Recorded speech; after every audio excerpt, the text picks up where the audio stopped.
So, today should be a lot of concepts that are familiar to you, but as a part of it, it requires a lot of data. And rather than giving you a list of numbers for you to write in your notes, that's why I'm giving you a notes packet today. That way we have the list of data points that we're going to be working with, because today we're focusing in on distributions of data. So a distribution, essentially something that shows us kind of the spread outness of the data, what the data looks like. It can come in a lot of different forms. It can come in statistics or parameters. It can come in giving us a graph. Overall, in order to work with a bunch of data, we need to be able to determine a number of different things regarding that data, including focusing in on various statistics, various forms of measurements that let us know things about the data. For example, the first one deals with average. What thing that you learned about is a data's average? What was that? The mean. So we'll be talking about things like mean today, which technically if you want to find the mean, you add up all the numbers, divide by the number of numbers. Sound familiar? Okay, what about the middle number in a set of data? What's that one called? Oh, I'm hearing it. Median. Cross off terms until you get to the middle. If you get stuck between two numbers, average those two numbers. The most common occurring number in a data set is the mode.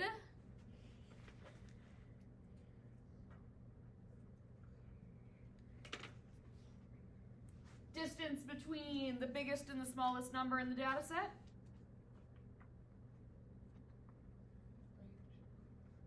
Range.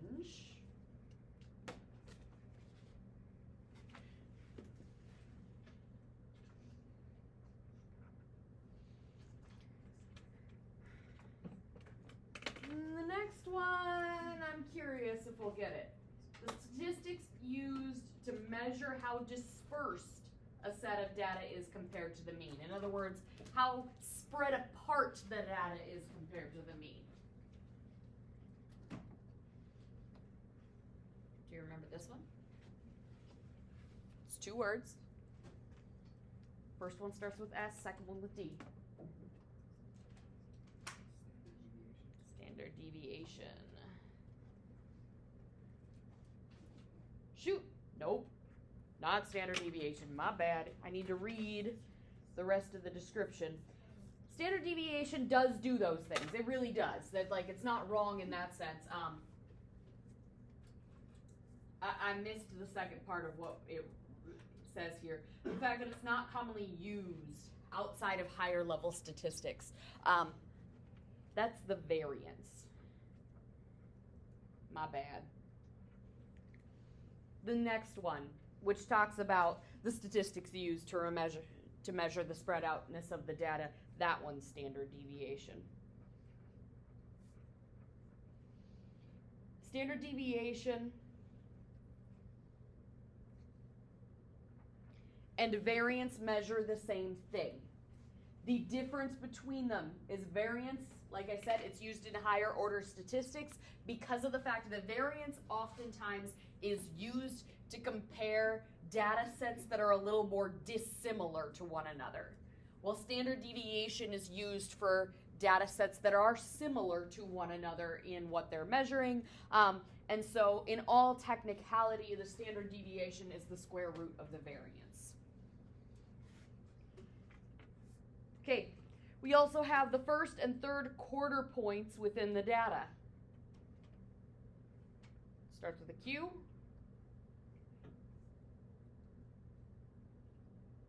Quartiles, sound familiar?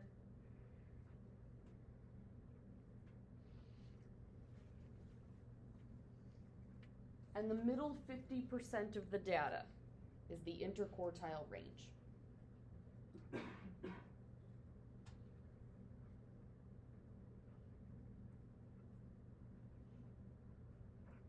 Those last two, very, very rarely do people recall what they are. Now, we go through and we use these different statistics or parameters. If you got an entire population, you've got the parameter, not a statistic. Most of the time we deal with statistics though, because most of the time you're going to be given a situation where you don't have the entire population because the population is too large for you to have all of that information. But we deal with these statistics in order to tell us information about data. Specifically, when we're trying to figure out information about data, we generally want to know what can we expect and how likely it is that it's different from that expectation. We essentially want to find something that tells us about the center. That's that expectation. And so that's when the measures of center come into play. Measures of center include the mean, the median, and the mode.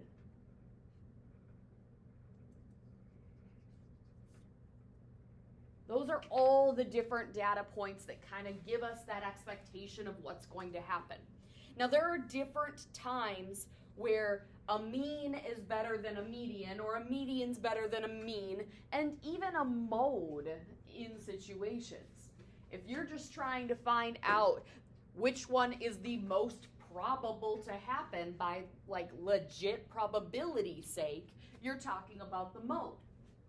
If you're dealing with situations where the data has certain numbers in it that are way different than the rest of the numbers, your median is the best measure of center. Because if you've got certain numbers that are way different than the rest, the mean ends up changing drastically because of those little numbers. For example, let's say I have a data set 1, 2, 3, 4, and 500. If I go and take the average of that, if I add all of that together, I get 510. 510 divided by 5 is 102. The average of this data is 102. If these are the possible outcomes on something that you can have happen, would you ever expect to get 102? The numbers are 1, 2, 3, 4, and 500. No. So you'd be better off with a median in this case, where the median is that 3. Would you expect a 3 to happen? Yeah, that seems a little more reasonable. So there is a time and a place for each of these measures of center. To go along with these measures of center, there's also the measure of spread.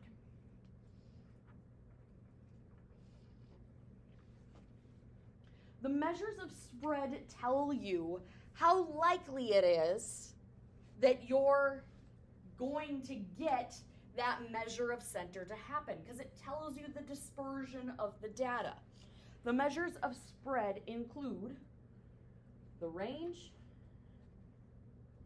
the variance, the standard deviation,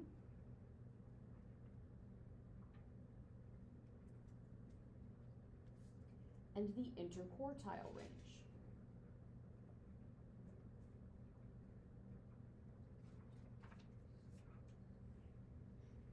Each of these also has its time and place in telling us about the data. First off, variance. Again, it gets used more in higher order statistics when you are dealing with situations where data sets are very dissimilar to one another. Variance is a better option then. In other words, we ain't gonna use it. Standard deviation. Focus in on that word standard. It gives us essentially kind of like the average expectation of how spread out the data is. But again, in situations where you have a number that is way, way different than the rest, the standard deviation is all of a sudden going to be quite large compared to the data. My data set here, the 1, 2, 3, 4, 500, the standard deviation is going to be a very large number. When you look at those numbers, are they generally spread out a whole lot?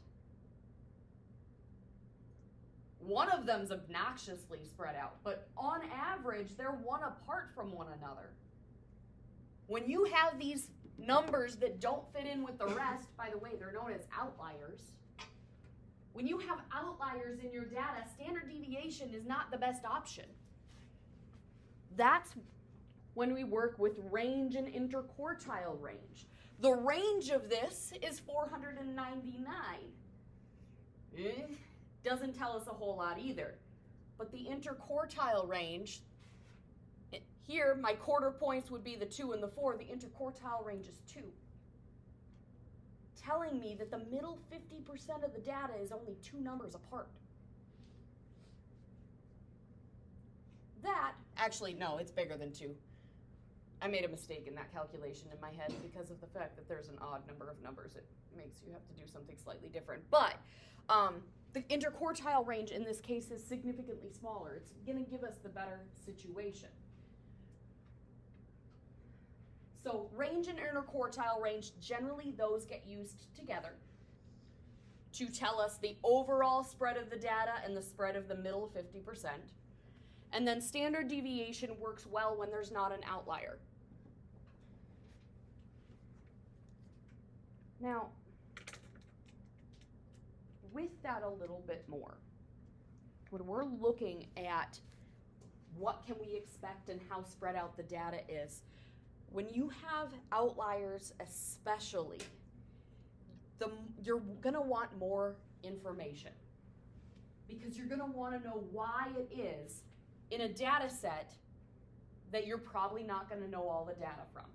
It's very rare that they're going to give you all the data because it's going to be very rare that you're in a situation where the data set has only got 5 numbers. And it's easy to kind of make speculations on what you could expect to happen. But when you have these outliers especially, you want more information going on. That way you can make decisions or you can make conclusions about that data in an accurate manner. Because that's the entire purpose of gathering data, is to make assumptions of, okay, this is what I know about this group.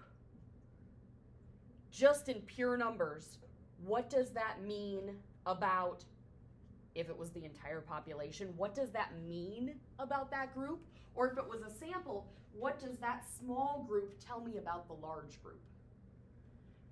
So as you want more data, we often deal with a couple of different situations to work with center and spread. If there's not an outlier, mean and standard deviation tells us a huge amount of information with only 2 numbers. If there are outliers especially, we deal with what's known as the 5-number summary.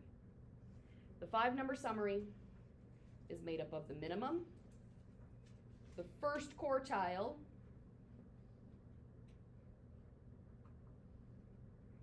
or Q1, the median, the third quartile, or Q3,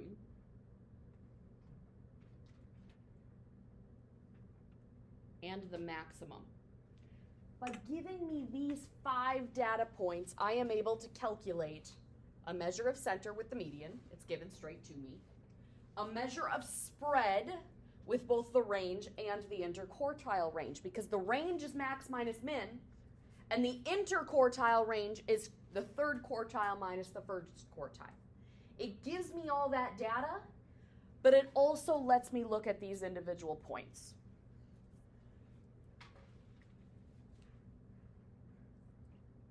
So, as we go and do this, we are going to be taking this data and we're going to be putting it in graphs that we can work with. But before we get there, there's one of the things I want to deal with on this front page, and you probably noticed there's some blanks that we didn't fill in.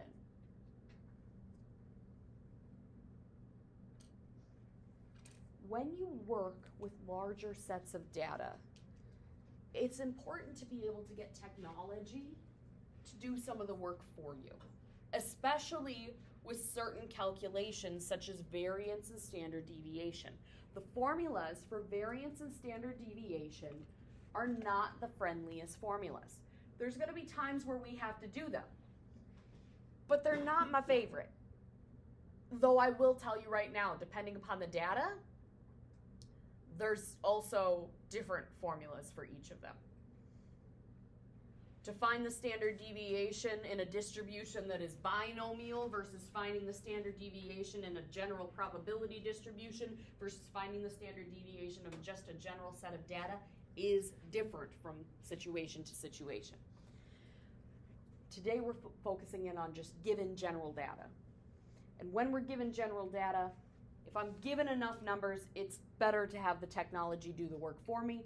I need to know what those variables are going to look like in my calculator.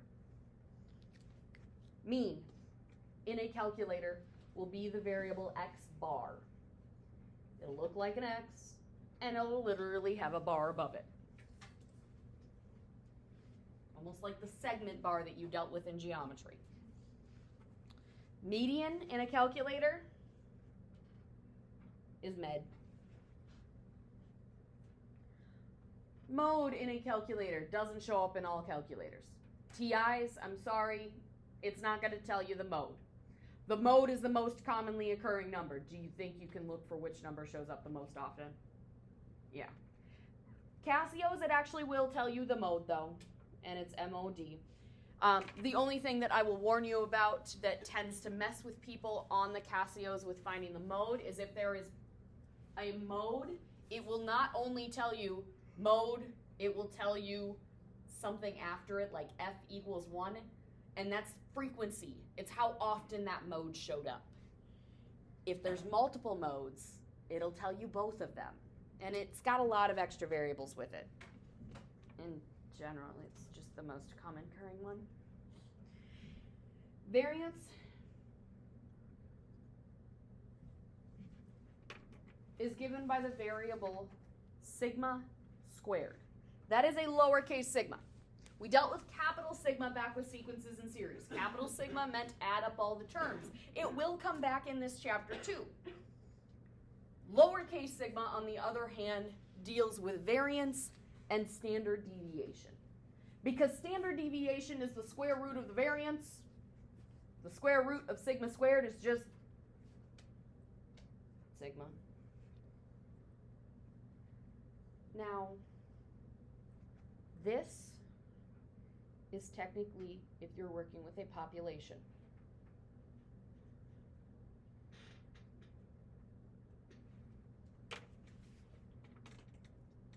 The purpose of having a population and a sample is, generally speaking, if you're trying to figure out something about a group of people, that group of people is generally fairly large. I'm trying to figure something out about the entire student body of Sauk Rapids Rice High School. Is it likely that I am going to get information from every single student at the high school? No. Because how often do teachers have to track down students for, you haven't turned in this form?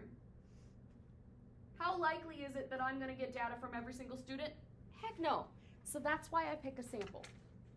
So it's a very rare situation that you have population data. You typically have sample data. You've typically taken a small group of students to gather that information from, and standard deviation for a sample in a calculator shows up as S and generally sub X.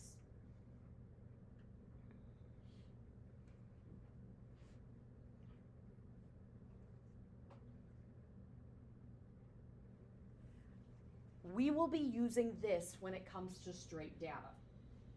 Eventually, we're going to get to situations where we do know information about the population, and we will use sigma. We're just not there yet. The quartiles and the interquartile range, okay, technically the quartiles are in the calculator. They're Q1 to Q3. The interquartile range is not. nor is range. Those are simple calculations that they expect you to be able to do if you know the maximum and the minimum, if you know the quartiles. You should be able to subtract. So, we're going to deal with this data today, and we're going to put them in a couple of different types of graphs, as well as calculating these various statistics.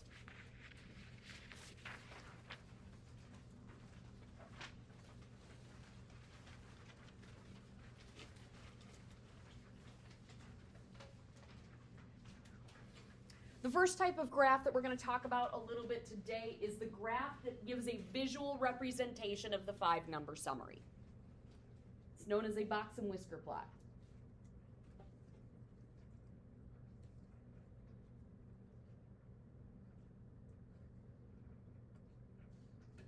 Also known as just a box plot.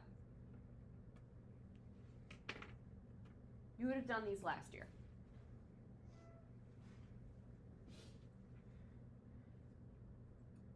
We will also have graphs that represent intervals and frequency. Now, this kind of graph, these are it. People often mistakenly call it a bar graph, because it looks like a bar graph. It's a graph that's got a bunch of bars. But a bar graph and what is known as a histogram, they are different. A bar graph on the bottom, on its x-axis, will give you a singular item, and its frequency goes upwards. That singular item doesn't even need to be a number in a bar graph. It could be an apple. If you were looking at a bowl of fruit, and you could have apples and oranges and pears and have the frequencies on the bar graph. That's not the same thing. Bar graphs can have numbers on the bottom. The key thing about this style of quote-unquote bar graph, i.e. the histogram,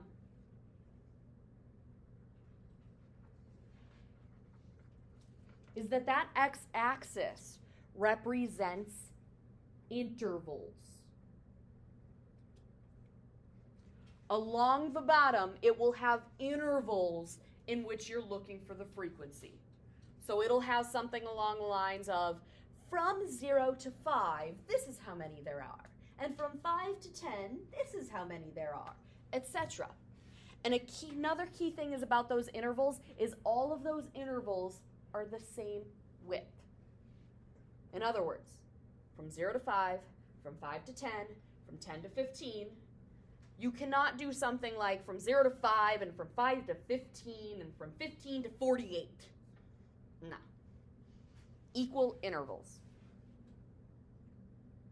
Now, histograms show up in two formats. There's technically a frequency histogram,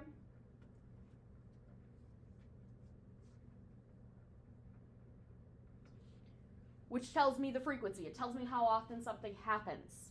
And then there's what's known as a relative frequency histogram.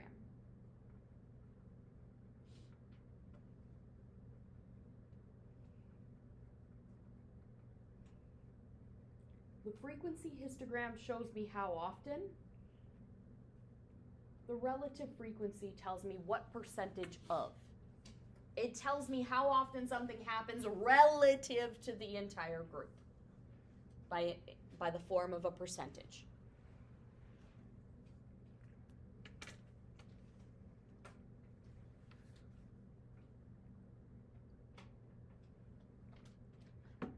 So, first thing we're going to do is we're going to find the 5-number summary and create a box and whisker plot. When we do this, there's a couple of key things that we need. If I want to find the 5-number summary, if I want to create a box and whisker plot, even if it doesn't say find the 5-number summary, I still have to find the 5-number summary. I can do it the good old-fashioned way. 5-number summary. Minimum is the first number. Can you find the minimum by looking at that data?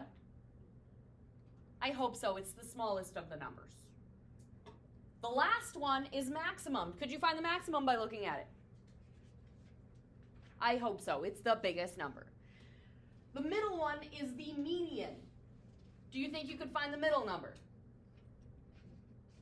Keep in mind, if you are finding the median, your numbers better be in order. Are they in order right now? Yeah. So you could find the median by hand easily enough. Once you do that to find the quartiles, you find the median of each half.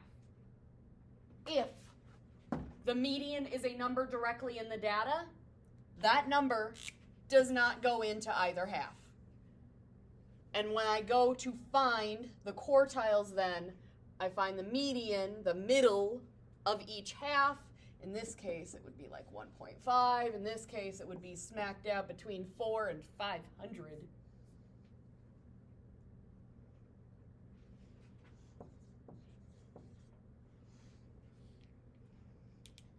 If your set of data has an even number of terms, I need a new set of data. Go nice and simple. 1, 2, 3, 4, 5, and 6. Now my median's stuck between those two. It's 3.5. When the median is stuck between two numbers, then when you go to find your quartiles, one number goes to the lower half, one number goes to the upper half. Quartile 1's the smaller quartile. Quartile 3 is the bigger of the two medians. So we can do it by hand, or we can do it in the calculator, which for this set of data, especially since it's in order already, doing it by hand would not be terrible.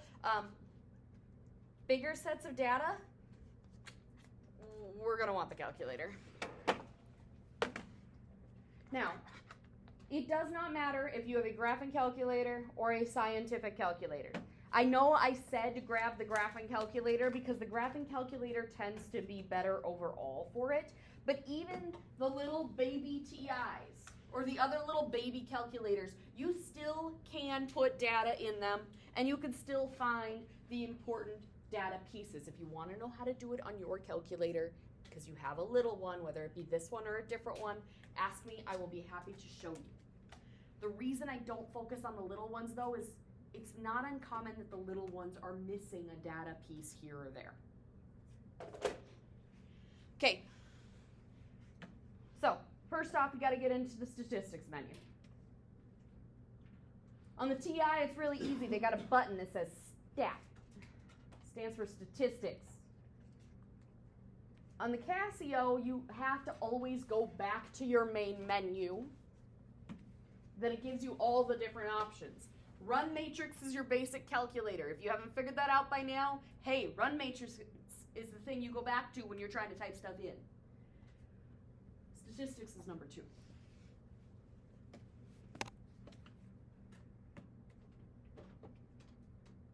My Casio goes directly into giving me lists of numbers. My TI does not. If I want to go in and deal with the lists, I have to edit them.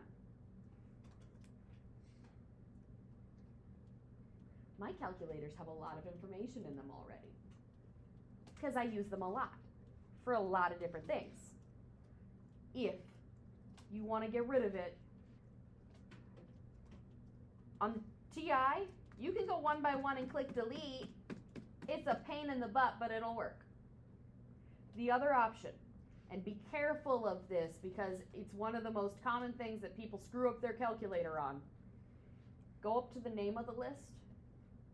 Do not click delete. If you delete the entire list. List 5 is now gone.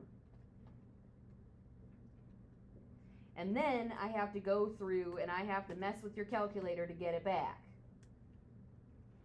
If you want to get rid of the entire list, though, click clear. It doesn't look like it does anything right away, but if you click enter, then the list clears out. Clear, enter. Clear, enter. Clear, enter. Clear, enter. If you ever do accidentally delete a list, or 6 of them, under Stat, on the very bottom, Setup Editor, run that program, it puts them all back.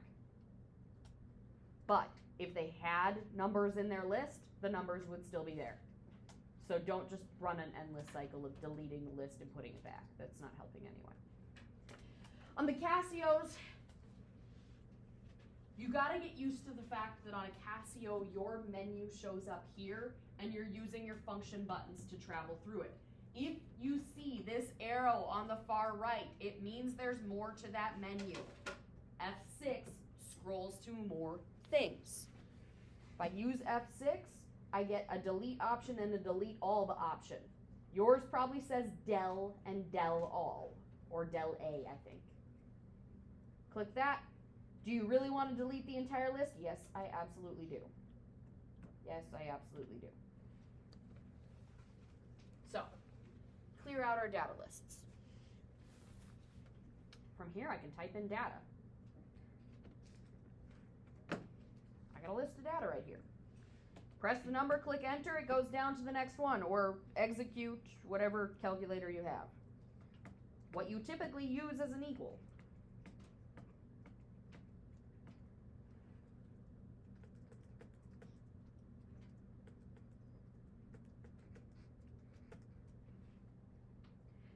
The nice thing is there is a system on the bottom that tells you what number you're on.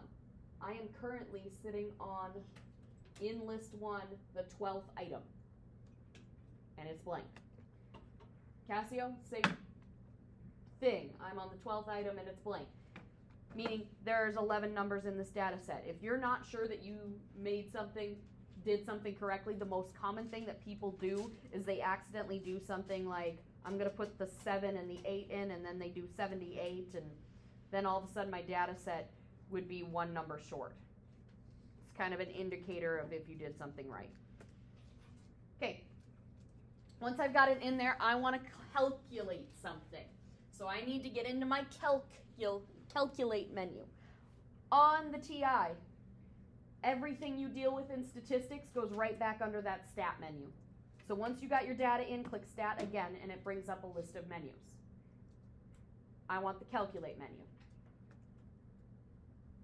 Now there's a lot of different things I can calculate. 1 var stats, 2 var stats, med, lin reg, quad reg, cubic reg, quartic reg. These right here, these regressions were your lines of fit. When you were working with data sets where you were trying to make a line that kind of went best through all the middle of them, back in advanced algebra you would have done that. That's your regressions in the forms of linear, quadratic, cubic, quartic, etc. Med, I have no earthly idea what it is. I've never dealt with it. 1 var stats and 2 var stats is 1 variable statistics and 2 variable statistics. We're doing 1 variable statistics. Our data is measuring one thing. I click enter on that. Depending upon my calculator, it will show up in 2 different ways. I'm going to deal with that here in a second. I want to get the Casios caught up. Casios, you're also looking for your calculate menu, except your menus are along the bottom here. I don't see calc, so I scroll over. I don't see calc, so I scroll over. Hey, there's calc. I also want to do 1 var stats. Now the Casio automatically does it based on what the Casio calculator was programmed to do. I'm going to talk about that a little bit in the same way I'm going to talk about the TIs and where they're at. I need a third calculator because the older TIs show this a little differently. Okay, let's start with the oldest of the TIs because the oldest of the TIs is the easiest to work with in my opinion. You click 1 var stat, it shows 1 var stat, and then it gives you the ability to type something in.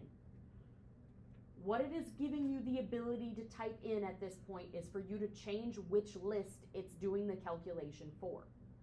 So if you have data in list 1 and list 2 and list 3 for 3 different situations, I can change the list on my old TI by, once I do var stat, I click in what list I want it to do. If you don't put anything there, it assumes you want list 1. So at this point, if I just clicked enter, it would give me the data I was looking for. If I wanted it to do it for list 2, look down at your number keys. Do you see above them, on this calculator it's gold, on the newer ones it's blue. Do you see where it has the different list numbers? L1, L2, L3? Those are telling me what list to deal with. If I wanted it to do this stuff with list 2, I would hit second because it's a gold key telling me to hit the second button. I'd hit L2, and now it would do all of that information for list 2, which it's, wait, I've got data in list 2 on this calculator. Interesting. So, in short, if you got the old TI, 99% of the time you're working with list 1, click one var stats, click enter, and it's doing its thing. Note this calculator does not have that data in it, so don't expect those numbers to look like yours. Okay. The newer TIs will ask you what list to work with. We want list 1. That's where that blue L1 comes back in. I hit second, I hit L1. Most of yours will already likely say L1. Frequency list, we did not do a frequency list. There's a different way to do this. Don't worry about that. Just deal with L1 and calculate, and it gives you a list of information. Casio, on the other hand, the Casio has to be set up ahead of time. Notice how it has two var, words. 1 var, 2 var, reg for your lines of regression, and then on the far right it's got set. Set is a setup menu. It allows you to change these things. If I go into set, it's telling me var 1 is looking at list 1, and that it's just assuming that the frequency of every number you plug in is 1. If you ever want to make it where it works with a different list, you can change it. Just where it's got list 1 highlighted, on the bottom left it says list. You click list, and it asks which list do you want me to work with, and you type in which list you want it to work with. The only thing I am going to warn you about, especially if you work with my Casios, is if you are working with my Casios, if I do one var stats right now, it's going to yell at me. If I had data in here, even just a singular number, and did it, it's now giving me information. If the data doesn't seem to fit your data, if you're like, there's no way that the average of this data is 5, double check that it's set up to look at the right list. Honestly, 99% of the time here, we're going to be working with list 1. Okay, so I got my data. I got a lot of data. I got X bar. X bar is what again? Does that help it or hurt it? What's X bar? Mean. I've got sigma X. What does the capital sigma tell me to do? Add them all up. It's telling me this is what happens when you add up the entire list. You get the number 59. Add up the entire list when it's squared. You get 477. Sigma X is what?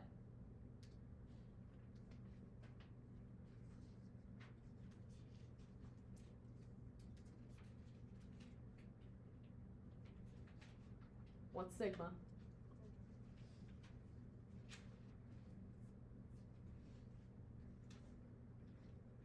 It's on the front sheet.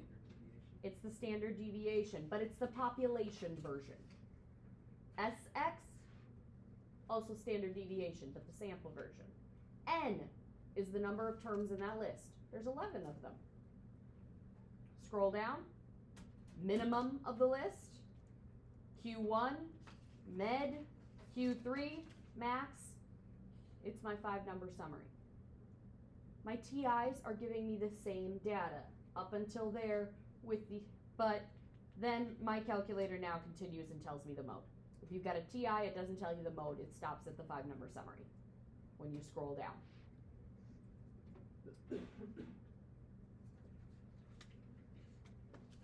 On my mode, it's telling me 3 things. It's telling me the mode is equal to 2, that there is 1 mode, and it shows up 3 times. That's what those 3 different numbers are telling me. Anyway, back to the problem at hand. Find the 5-number summary, create a box and whisker plot for the following data. 5-number summary, min, Q1, med, Q2, max. My calculator gave me all of those things. 1, 2, 5, 7, 15.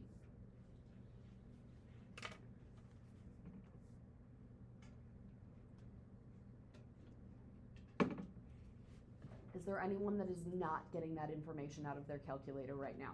Because if so, we got to deal with it now before we move forward.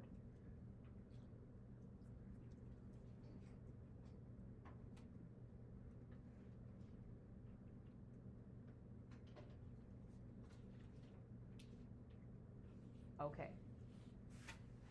It also wants me to create a box and whisker plot. Now, box and whisker plot is built using the 5-number summary. Now, in order to make sure that your box and whisker plot has the correct shape, because the shape of the box and whisker plot matters, you have to make sure that as you're drawing your box and whisker plot, numbers are evenly distributed. The distance between the number 5 and 7 should be the same as the distance between the number 500 and 502, regardless of how big the numbers are. If they're 2 apart, they should look 2 apart.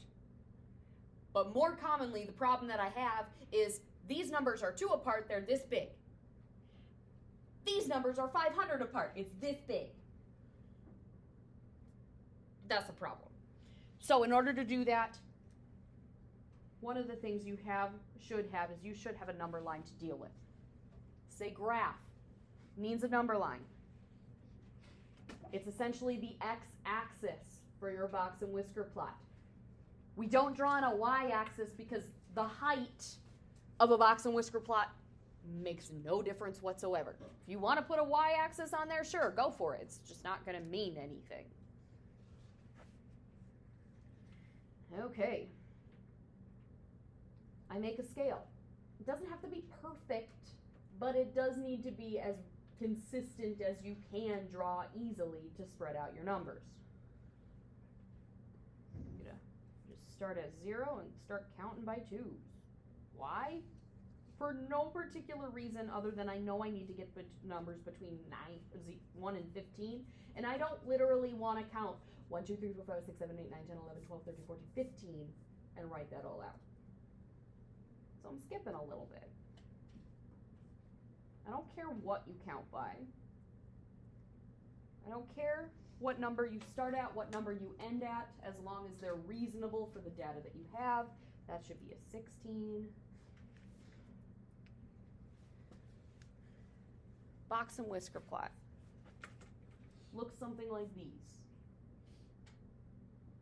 Each of these 5, now this puts dots. I don't put dots on mine. I put little lines. I just make them lines. But each of these little dots represents one of the numbers in the 5-number summary. So I go above my number line. How far, it doesn't matter. I just try to make them consistent height. And I put little dashes at each of my numbers along my 5-number summary.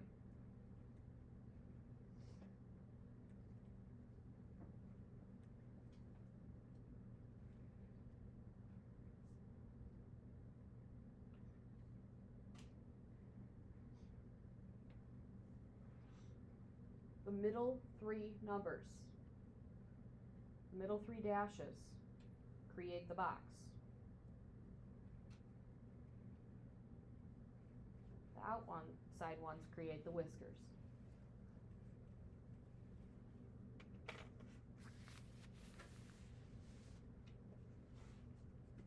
Does this look familiar?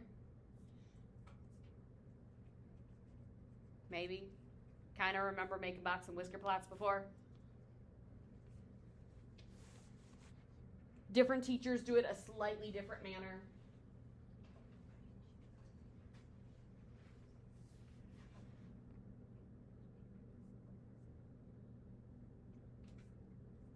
Do you have a question? Why did you do that on the 6? Why didn't I do the 4? Why didn't I make lines of the 4 and 6? Never mind.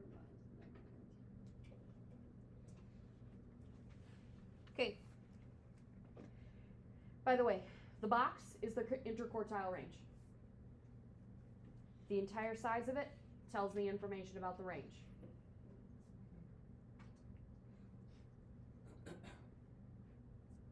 Okay, one of the things it's going to ask you to do is to describe the shape of the data. Box and whisker plots can show up in 3 different shapes. Essentially, it focuses in on where the tail ends up being longer. Longer tail, it's like they grabbed the data and yanked it this way.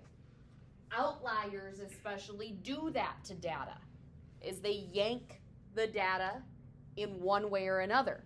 In this set of data, 15 is an outlier. Hence, all of a sudden it looked like my box and whisker plot got grabbed and pulled in this direction, and it stretched it out this way because of that outlier. Those outliers cause a skew in the graph. If that outlier is on the smaller side of the data, if you think about a number line, goes towards the negatives. It's called negatively skewed.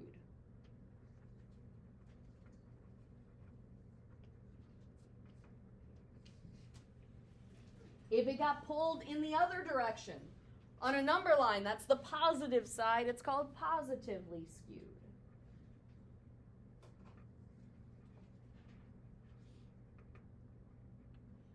So our data here was positively skewed.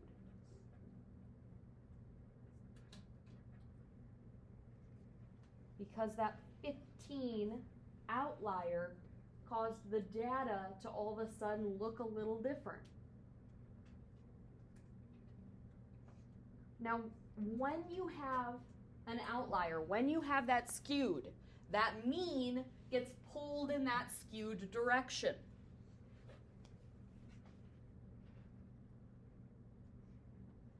That's why, and this is a histogram version of it skewed, it looks like it was looking like this, and then someone grabbed one side and yanked it, spreading it out to look like this when it's negatively skewed. Because of that, pulling that data that way, the mean ends up shrinking. It ends up looking smaller than what the measure of center truly is, while the median tends to stay fairly true. So when your data is skewed, if you want to describe that center and spread most accurately, the mean is not a good measure for you. Instead, we generally use the 5-number summary to describe the data. That way you get an idea of what you can expect with the median and kind of how spread out is the entire data, because you have the range, and the middle 50% because you have the interquartile range. That is true for both positive and negatively skewed. The 5-number summary gives you the best representation of the data. If it wasn't like that, the 5-number summary is overkill. And in fact, it's harder to compare things with the 5-number summary because there's more numbers to compare. And oftentimes we're looking to compare 2 sets of data. When the graph looks fairly even on each side, it's called symmetric.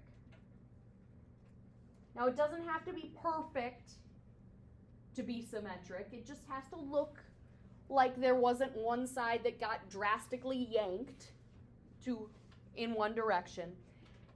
And for there, the measure of center and spread, it's best to use the mean and standard deviation.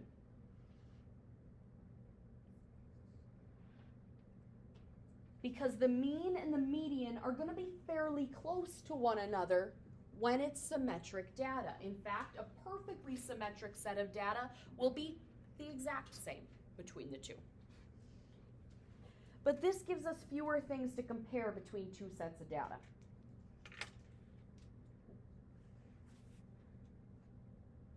Okay.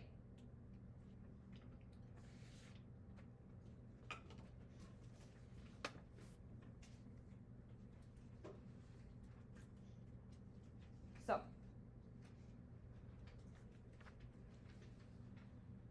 I already kind of talked about how to do it in the calculator. I'm going to skip over that section.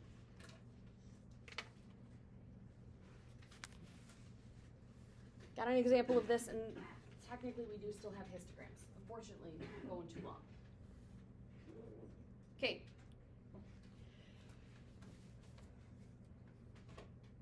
Use a graphing calculator to create a box and whisker plot for each set of data, then describe the shape of the distribution. Now I'm going to do some of the work ahead of time for you. Because of the sake of time, if you want to use the graphing calculator to create that box and whisker plot, essentially you want the 5-number summary from the calculator. That's what you want the calculator to give you. I already have that data. Sophomores 5-number summary. The minimum was 32. The first quartile was 44.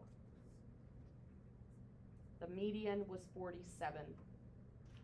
The third quartile is 50. And the maximum is 55.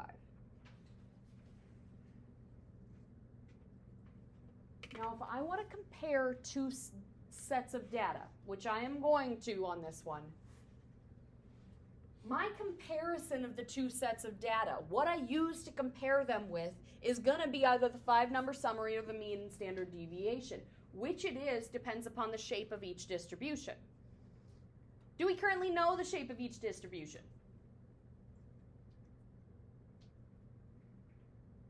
No, we haven't done anything with the second set of data at all yet. Now, the reason I emphasize this is because, generally speaking, because of that fact, when you go and graph these, if they're both symmetric, the mean and standard deviation is better. My calculator, once I type in all this data and I'm getting this 5-number summary, my calculator at the same time will be telling me the mean and the standard deviation. If I go in and set in the second set of data back into list 1, my calculator is no longer telling me anything about the sophomores. So one of the things that I do when I've got my data in there is I also make a note to self of what is the mean at the time and what is the standard deviation, even if I'm not positive I'm going to need it yet. Because I'd rather have it and not need it than have to go back and type all that data back in.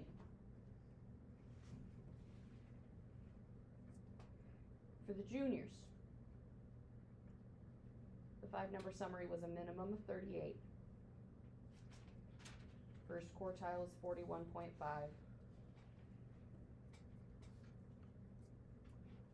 Median was 43. Quartile 3 was 44.5 and maximum was 48. Again, I don't know if I need it, but while I'm here, I might as well write down what is the mean and what is the standard deviation.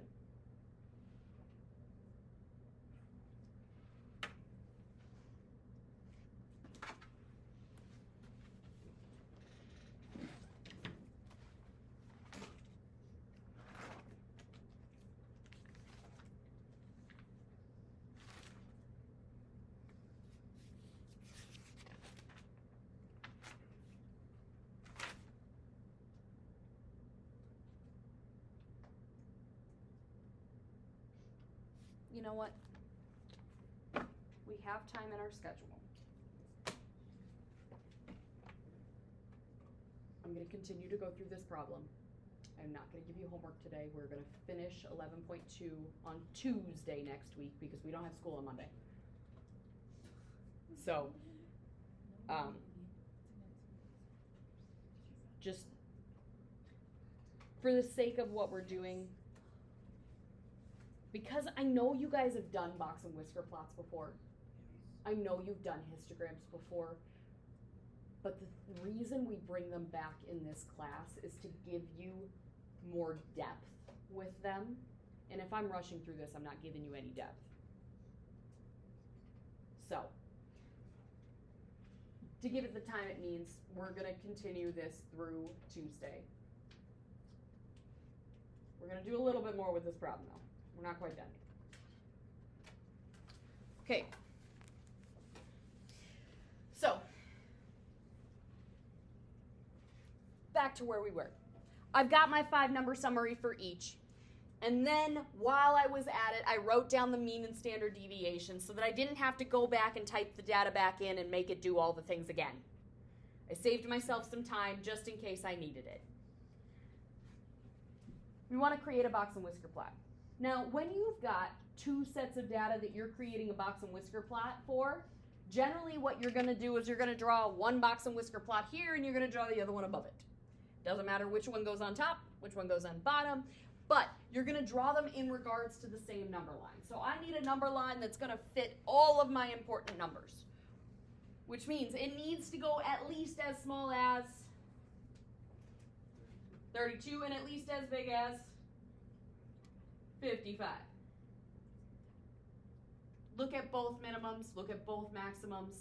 This one just happens, the sophomores are got a larger range in general, but sometimes the minimum and the maximum are going to be in the different sets of data. Okay. I need to get from 32 to 55. You know what? Let's start at 30 and count by 5s. That sounds like it gives me something to work with where I can kind of see the numbers, but I'm not having to write out every single number.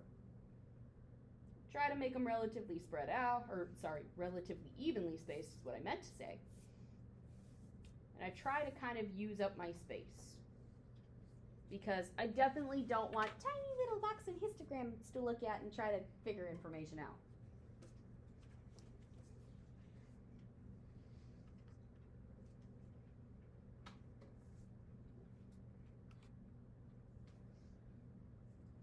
Okay. Start off with our sophomores. Minimum 32. First quartile 44. Median 47. 50, 55. Middle 3 make the box. Outside 2 make the whiskers.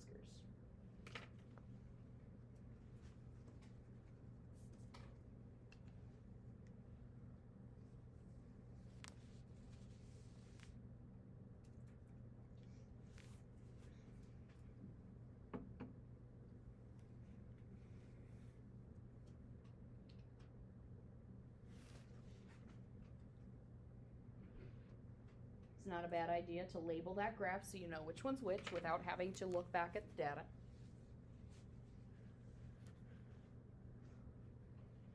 What is the shape of this distribution?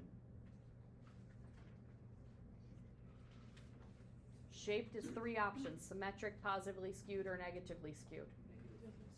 Negatively skewed. Long whisker on the smaller side, on the negative side of what would be an axis, even though these numbers are not negative.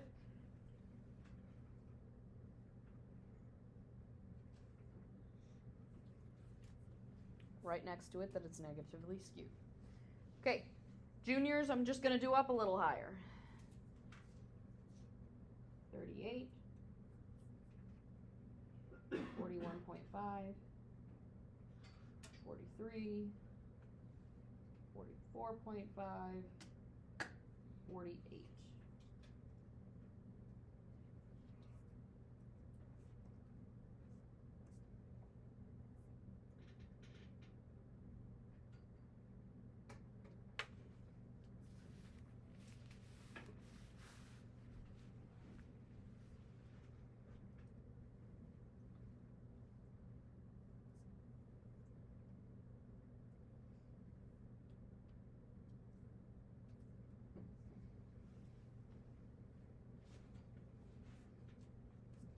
What's the shape of that one? It's fairly symmetric. It's not perfectly symmetric. Our median's not in the middle of our interquartile range, but it is relatively symmetric. Now, the reason that we draw out both of these on the same graph is, generally speaking, we're wanting to compare the data. We're wanting to gather information about what is the difference in Robert's golf scores from his sophomore to his junior year. And we can gather a lot of information out of these graphs. And we'll talk about that more on Tuesday.